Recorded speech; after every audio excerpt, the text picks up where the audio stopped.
उसके बाद मैं आता हूं एंथैल्पी ऑफ कंबस्शन की तरफ, जो कि एक एक्सोथर्मिक प्रोसेस है। The amount of heat evolve, इसको समझाना कोई मुश्किल काम नहीं, जलने का अमल आपसे बेहतर कौन जानता है। The amount of heat evolve when 1 mole of substance is completely burned in excess of oxygen under standard conditions is called enthalpy change.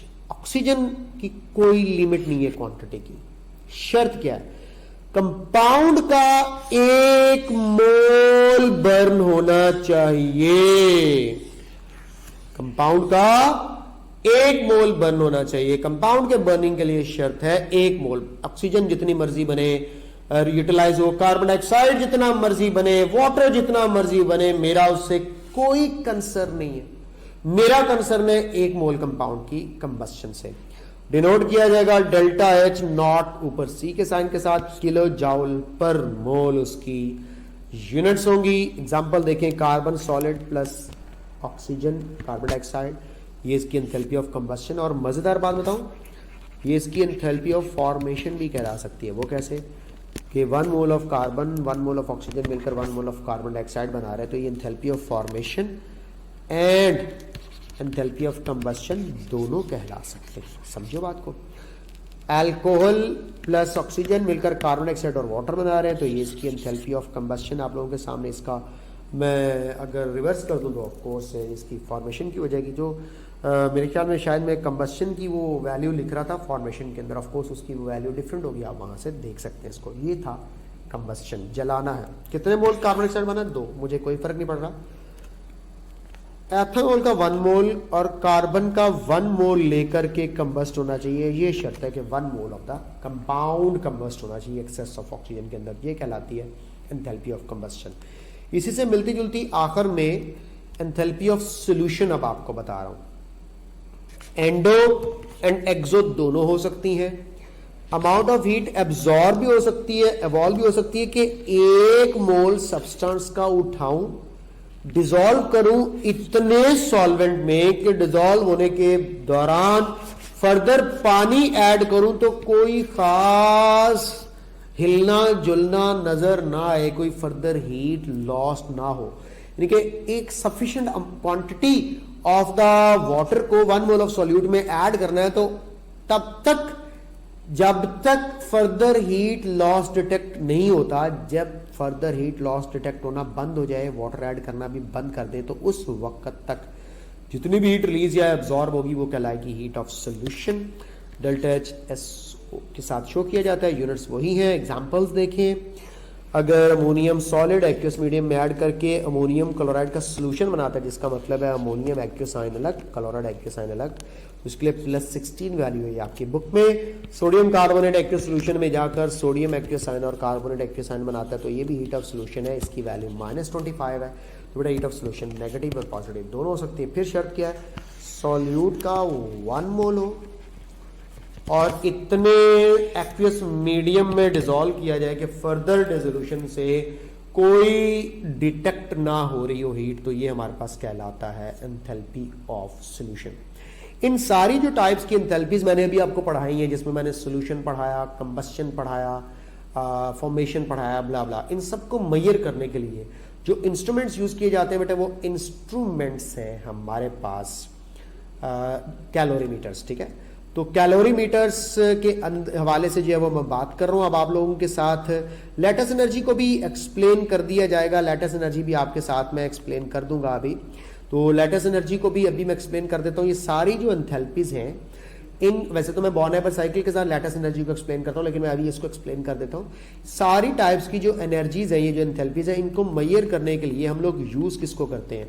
हम लोग यूज करते हैं जनाब ये कैलोरीमीटर्स वगैरह को यूज करते हैं। ठीक है, तो इन कैलोरीमीटर्स का भी थोड़ा सा आइडिया आपको दे देता हूं। तो अभी मैं आप लोगों को थोड़ा सा कुछ स्पेसिफिक सी चीजें करवाने लगा हूं। Like I want to discuss with you people कि ये लेटेस्ट एनर्जी क्या होती है। ये आपके सिलेबस में, जो आपके सिलेबस में चीजें वो थोड़ी सी इलैबोरेट कर रहा हूं। डेल्टा एच इसका नेगेटिव होता है, गैशियस आयंस चेंज होते हैं सॉलिड लेटेस में, या सॉलिड लेटेस चेंज होता है गैशियस आयंस में। ये शॉर्टकट हो गया सीखना।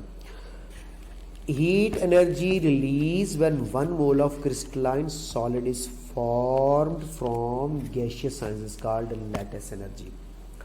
क्या मैं इसको स्टैंडर्ड एंथैल्पी ऑफ फॉर्मेशन का नाम दे सकता हूँ? हरगिज नहीं। देखो, गैशियस आयंस कंबाइन होकर के सॉलिड लैटिस बना रहे हैं।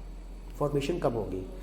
जब मैं सोडियम को उठाता सॉलिड स्टेट में से, क्लोरीन को उठाता गैशियस स्टेट में से और बनाता सोडियम क्लोराइड सॉलिड। बेटे अब ये कहलाएगी फॉर्मेशन और इसकी वैल्यू है -411।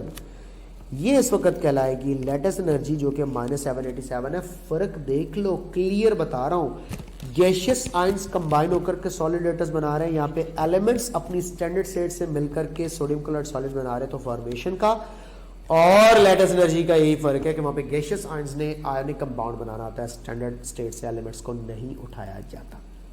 Got the point? I am damn sure about it.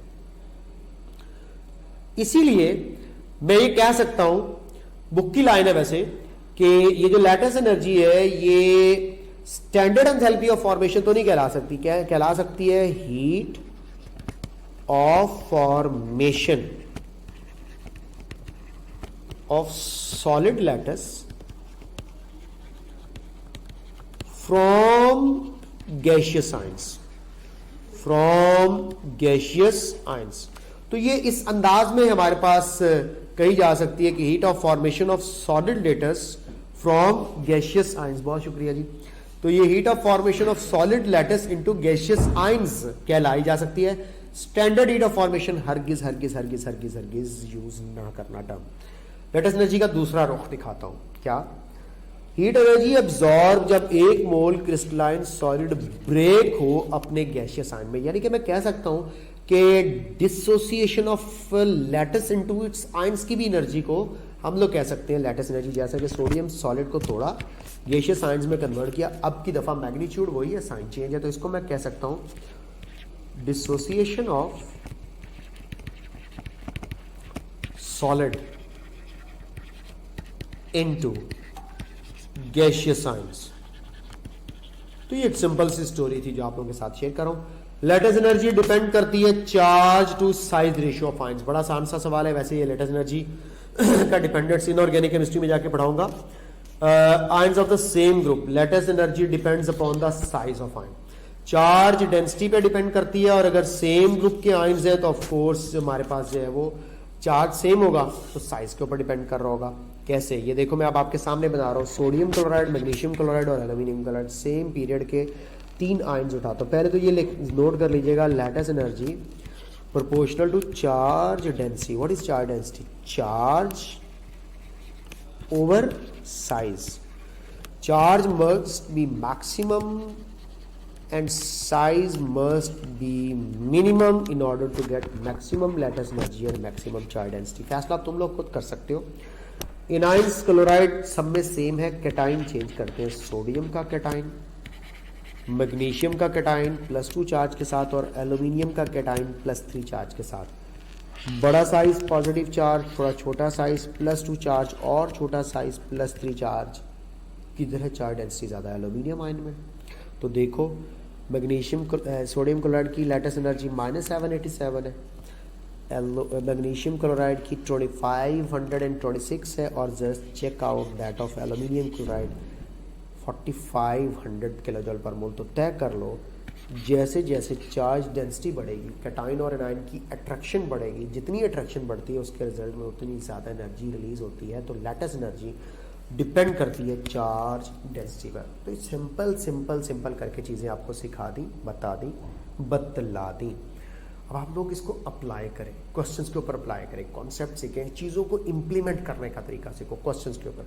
चीज़ें खुद ब खुद क्लियर होती चली जाएंगी, समझो। इस वीडियो को एंड करता हूँ कहाँ पे? बॉम्ब और ग्लास कैलोरीमीटर से रिलेटेड चंद एक चीज़ें आप लोगों के साथ शेयर करने जा रहा हूँ। ज़रा देखिएगा कि ये आप लोगों के सामने जो है वो एंथैल्पी चेंज को मेजर करने के लिए एक्सपेरिमेंटली कैलोरीमीटर्स यूज किए जाते हैं। 2 टाइप्स के कैलोरीमीटर है, और इन सिर्फ उन रिएक्शंस पर ये अप्लाई होता है जो 1 स्टेप में कंप्लीट होते हैं। मल्टीपल स्टेप रिएक्शंस के लिए कैलोरीमीटर्स यूज नहीं किया जाता। मल्टीपल स्टेप रिएक्शंस के लिए आगे फिर हेसिस लॉ यूज किया जाता है, जो हेसिस लॉ में पढ़ाऊंगा। ग्लास कैलोरीमीटर यूज किया जाता है स्टैंडर्ड एंथैल्पी न्यूट्रलाइजेशन मेजर करने के लिए, या अब आप लोगों को यहाँ पे मैं क्लियर बता दूं कि ग्लास कैलोरीमीटर से मोस्टली न्यूट्रलाइजेशन मेजर होती है या सोल्यूशन मेजर होती है, और अगर जनरल कहूं तो all delta H except combustion, glass से सारी मेजर हो जाती हैं सिवाय किसके, कंबस्शन के। ये पॉइंट जेहन में रख लीजिएगा। What about bomb? Bomb calorimeter use to determine only and only combustion. तो बॉम्ब कैलोरीमीटर से सिर्फ एंथैल्पी ऑफ कंबस्शन मेजर होती है, बाकी सारी ग्लास से मेजर की जा सकती है। ये बात ज़हन में रख लेनी चाहिए।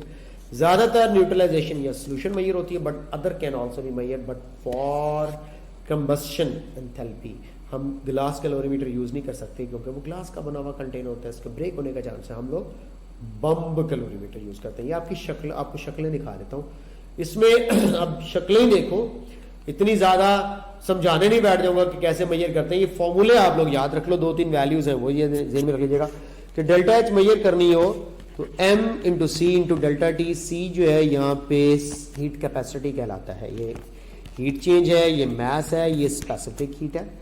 Delta H change in the temperature. और याद रख लीजिएगा डेल्टा एच सेल्सियस का और केल्विन का सेम होता है। यहाँ पे बच्चे बड़े अक्लमंद होते हैं कि डेल्टा टी, फॉर एग्जाम्पल इनको डेल्टा टी दिया जाता है लाइक 10 डिग्री सेल्सियस, तो उसको केल्विन में कन्वर्ट कर लेते हैं 273 ऐड करके और कहते हैं जी कि केल्विन में 283 केल्विन हो जाएगा। नहीं बेटे, याद रख लीजिएगा कि डेल्टा जो साइन होता है वो डेल्टा टी जो है, अगर सेल्सियस में 10 डिग्री सेल्सियस है तो ये केल्विन में 10 केल्विन ही होगा, because you are taking the difference. कुछ मासूम परेशान हो गए हैं, प्लस 273 करने वाला फॉर्मूला गलत है सर, वो चपेड़ खाओगे। अकल से काम लो। मैं डेल्टा टी का काम कर रहा हूँ, डेल्टा टी सिखाना चाह रहा हूँ आप लोगों को। तो इसके ऊपर जो है वो अब आप लोगों को जो है, सर इस वक्त हाफ़िज़ साहब मुझे जो है वो दूध पेश कर रहे हैं। बिल्कुल ये दूध पिलाई वाला दूध है जो पेश किया जाता है, ख़ास रसूमात होती हैं कुछ, तो इसके अंदर काफ़ी कुछ जो है वो डालने की कोशिश जो है वो की गई है। ऑफ कोर्स हाफ़िज़ साहब बहुत ख्याल रखते हैं मेरा, और हम भी हाफ़िज़ साहब का बहुत ख्याल रखते हैं। और हाफ़िज़ साहब हमारे वज़ीर खुराक भी हैं, ज़राअत भी हैं, और he is a really generous guy, he is really a generous guy. मैं इनके मुंह पर भी इनकी तारीफ़ करता हूँ और इनके पीछे भी इनकी तारीफ़ करता हूँ। और आप भी यकीनन इनसे जब मिलेंगे, अभी तो आप इनको लाइव देखते हैं, जब आप इनसे मिलेंगे तो मिलके आप यकीनन कहेंगे कि सर आपकी वो बात बिल्कुल ठीक थी। तो अभी मैं इसको इसलिए सिप नहीं ले सकता क्योंकि मेरी जो मॉस्टेचेज़ हैं ये इसको अपने साथ जो है वो अटैच कर लेंगी, तो वीडियो में फिर मैं मॉस्टेचेज़ साफ़ करता हुआ आपको नज़र आऊँगा और आपके चेहरे पर मुस्कुराहटें आ जाएगी। तो इसको मैं ज़रा साइड पे रख रहा हूँ, ठीक है जी सर, बिल्कुल मेरा यूनिट कंप्लीट होने वाला एक वीडियो रह गई है। तो ये आप लोगों के पास थोड़ा सा डेल्टा एच साइन के ऊपर मैं बात कर रही, ये फिजिक्स में भी पढ़ेंगे आप लोग, ठीक है। डेल्टा एच डेल्टा टी जो है वो केल्विन और सेल्सियस का सेम होता है, ठीक है। तो अब इसको सेम कैसे बच्चे, या एक तो तुम लोग रोना शुरू कर देते हो। मैं T1 आप लोगों को दे रहा हूँ 10 डिग्री सेल्सियस, केल्विन में कन्वर्ट कर लेते हैं 273 ऐड करके, तो 283 केल्विन हो गया, डन। T2 में आप लोगों को देता हूँ 20 डिग्री सेल्सियस, आप कहते हैं सर मैं इसको केल्विन में कन्वर्ट करता हूँ, तो ये हो जाएगा 293 केल्विन। डेल्टा टी अब आप मुझे बताएं सबसे पहले सेल्सियस का, T2 माइनस T1 करो तो 10 डिग्री सेल्सियस आता है, ओके। अब आप यही डेल्टा टी मुझे केल्विन का बताओ, तो केल्विन में भी 293 में से 283 माइनस करोगे तो 10 केल्विन ही आएगा, क्योंकि सेल्सियस और केल्विन आपस में जब डेल्टा टी साइन के साथ हो, यानी कि डिफरेंस ऑफ द टेम्परेचर की बात हो रही हो, तो जब आप कन्वर्ट कर देंगे सेल्सियस को केल्विन में, डिफरेंस सेम रहेगा, डिफरेंस तो चेंज नहीं होना, क्योंकि ये डेल्टा टी की बात हो रही है, समझो बात को। तो सेल्सियस का और केल्विन का डेल्टा टी सेम रहता है, इसमें कोई 273 ऐड करने वाली बोंगी मत मारिएगा। So enthalpy change can also be calculated according to the Hess's law, जो कि मल्टीपल स्टेप रिएक्शंस के ऊपर एप्लीकेबल होता है, जो आगे जाके हम लोग पढ़ेंगे। अब यहाँ पे आप लोगों को शायद न्यूमेरिकल आए, एम सी दिया हो, डेल्टा टी की वैल्यू पुट करके आपने ये डेल्टा एच फाइंड आउट करना है। आपकी बुक में जो फॉर्मूलाज हैं वो मैं लिख देता हूँ जो सिलेबस के वाले से। Q इज इक्वल टू एक है सी डेल्टा टी, ये फॉर्मूला भी हो सकता है। Q is equal to M S delta T formula भी हो सकता है। Q is equal to M C delta T भी हो सकता है। ये 3 फॉर्मूलाज हो सकते हैं, लेकिन ये फॉर्मूला नहीं हो सकता Q is equal to S delta T, यानी कि स्पेसिफिक हीट के साथ ये फॉर्मूला गलत है। मैस स्पेसिफिक हीट के साथ मैस का होना बहुत ज़रूरी है, Q होना ज़रूरी है। हीट कैपेसिटी के साथ डेल्टा टी से काम चल सकता है, मैस दे दी जाए तो बहुत अच्छी बात है। अब आपको ये बात समझानी है मैंने, स्पेसिफिक हीट और हीट कैपेसिटी में एक छोटा सा डिफरेंस और इनकी वैल्यूज़ याद रख लीजिएगा, आपका मसला हल हो जाएगा। एक छोटा सा न्यूमेरिकल भी करवा देता हूँ एंड पे। Amount of heat required to raise the temperature of 1 gram of a substance, बड़ी तवज्जो से बात सुनिएगा। Amount of heat required to raise the temperature of 1 gram of substance, इसका मतलब है यहाँ पे अमाउंट ऑफ सब्सटेंस स्पेसिफाई होगी 1 ग्राम बाय 1 केल्विन। इवन दो बाज दफा 1 सेल्सियस या 1 केल्विन भी स्पेसिफाई कर दिया जाता है, like from 14.5 degree C to 15.5 degree C एक स्पेसिफिक टेम्परेचर के लिए। तो raise the temperature of 1 gram of substance by 1 kelvin is called specific heat. Example में देखो, स्पेसिफिक हीट ऑफ वाटर, ये आपको याद रख लेनी चाहिए, बाज़ दफ़ा क्वेश्चन में दी होती, बाज़ दफ़ा नहीं दी होती। ये m इंटू एस को कंबाइन करके हम हीट कैपेसिटी भी, इसका यूनिट ज़रा देखो, जाउल पर केल्विन पर ग्राम। ये देखो, ये पर ग्राम बड़ी इंपॉर्टेंट चीज़ है, जाउल पर केल्विन पर ग्राम, ये वाटर की स्पेसिफिक हीट है, हीट कैपेसिटी का था। Simple, amount of heat required to change the temperature of a body. अब यहाँ पे सब्सटेंस की बजाय बॉडी आ गया, या सिस्टम, कोई भी ओवरऑल कोलेक्टिवली बात हो रही होगी, लाइक बॉम्ब कैलोरीमीटर, तो उसमें पानी भी आएगा, वो स्टील का बॉम्ब भी आएगा, वो सारा कुछ इकट्ठा होगा उसका टेम्परेचर राइज करने के लिए हीट की बात हो रही है बाय 1 केल्विन। केल्विन इसमें भी बढ़ना है, केल्विन इसमें भी बढ़ना है, लेकिन इसमें 1 ग्राम के लिए और इसमें किसी भी अमाउंट स्पेसिफिक के लिए हम लोग जब बात कर रहे होंगे, जब 1 ग्राम के लिए बात कर रहे होंगे तो स्पेसिफिक हीट होगी, और जनरल बात कर रहे होंगे पूरे के पूरे सिस्टम के लिए, तो हमारे पास है वो हीट कैपेसिटी कहलाई, is called heat capacity. Heat capacity of calorimeter, यानी कि बॉम्ब वाटर सब कुछ मिला ले तो आपकी बुक के अंदर है 86.02। आपको यहाँ पे किलो जाउल पर केल्विन पर ग्राम वाला कोई चक्कर नहीं मिलेगा, यहाँ पे ग्रामो श्रामो वाला कोई सीन नहीं है। तो ये हीट कैपेसिटी और स्पेसिफिक हीट में डिफरेंस था 1 ग्राम के लिए। ये केमिस्ट्री में, बेटा फिजिक्स वाली इसके साथ मिक्सअप ना करना, फिजिक्स में और अंदाज में जरा डिटेल में चीजें बताई, आप लोगों ने जस्ट केमिस्ट्री के अंदर रेस्ट्रिक्ट रखना है खुद को। तो ये आप लोगों के पास आ गया 4.2 और 86.02 किलो जॉल पर मोल के अकॉर्डिंगली बातें समझ आ गई है आपको, यहाँ पे अच्छे तरीके से समझ आ गई है जी, बिल्कुल अच्छे तरीके से समझ आ गई। इसको अपने जहन में रख लीजिएगा और भूलिएगा मत, बहुत आसान चीज़ है आप लोगों के लिए, इसको अंडरस्टैंड करना कोई मुश्किल काम नहीं है। लो जी, अब आप लोगों को एक छोटा सा क्वेश्चन करवा देता हूं। What will be the heat released when 10 gram of reactants react completely at 25 degrees Celsius and raise the temperature of reaction mixture 35 degrees Celsius, specific heat of water दी हुई है 4.2 जॉल पर ग्राम पर केल्विन। तो हीट रिलीज्ड पूछी गई है 10 ग्राम of substance के लिए। ऑप्शंस दे रहा हूँ, 420 kilo joule, 168 kilo joule, 100 kilo joule, 420 जॉल।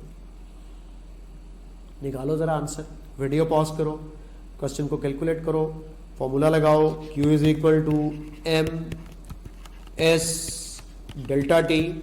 Delta T find करो पहले, डेफिनेटली 35 माइनस 25 10 डिग्री सेल्सियस है, तो केल्विन में भी 10 केल्विन ही होगा। ये सारी वैल्यूज अगर आप लोग पुट करते हैं तो आप लोग इस लर्निंग चेक के थ्रू इसको बड़ी आसानी से फाइंड कर सकते हैं। मैं इसको यहीं पे सॉल्व कर देता हूँ, आप लोगों के सामने देखिएगा। आपके पास मैस है 10 ग्राम, मैंने लिख दिया 10 ग्राम। स्पेसिफिक हीट है 4.2 जाउल पर ग्राम पर केल्विन। मल्टीप्लाई करो डेल्टा टी जो कि 10 केल्विन है। ये देखो केल्विन से केल्विन कैंसिल हो रहा है, ग्राम से ग्राम कैंसिल हो रहा है, बच रहा है जाउल।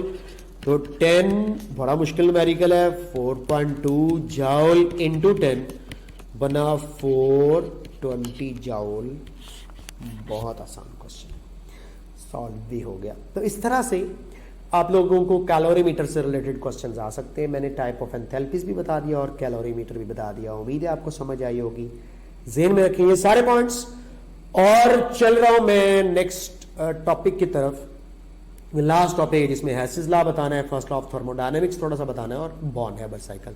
वॉच कीजिएगा नेक्स्ट वीडियो। खुदा हाफिज।